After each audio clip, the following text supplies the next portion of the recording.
real quick for our audience, Disco Pigs was essentially Cillian Murphy's first real major role on screen, I believe. Yes and no. There's a tiny wrinkle in that one. He had actually been in.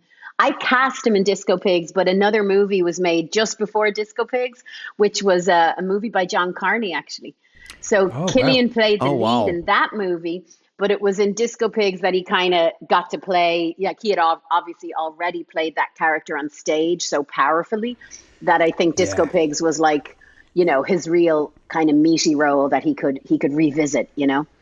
Yeah, remember, or like kind of realize there is something sort of otherworldly about him on screen in that, particularly in that film. He's just like... One of the things he was so amazing at even back then was, you know, I would look at the playback on the monitor and he would come in and look at himself but in this incredibly objective way where he'd be like, do you see that? I think I need to up that by like a little bit and I need to take it down there. And I was like, wow, I hadn't worked with an actor at that point who was able to kind of craft their performance and watching the playback in cahoots with the director. And I was like, Jesus, okay. So that was amazing. Were you ever surprised that he won an Oscar? Nope. No way. Absolutely zero surprise. Okay. So written on the cards.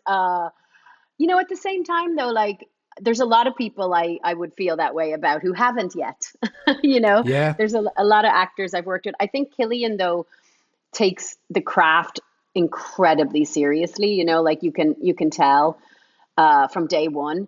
He was like vicious in a good way about pushing back, but in a great way, you know, like he was the opposite of, okay, whatever you say, you know? And I remember being like, wow, that keeps me on my toes, but it's part of the reason I think why that drive is very strong.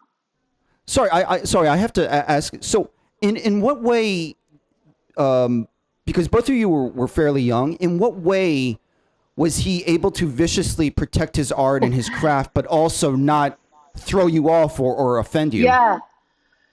Yeah, good question. I mean, it's kind of like the way I would be like, I wake up in the morning and I think I have to not fail Enda's words. I think I was so aware that Cillian did not want to fail Pig, the character. So it's got nothing to do with Cillian's ego versus my ego versus what the director and the actor are. It was not that. It was Pig saying like, I can't do that. And me being like, oh shit, right. Okay, I have to listen to this. This is so it was coming from that place. And I guess that's the difference, you know? When it comes from an ego place, it's a whole different story.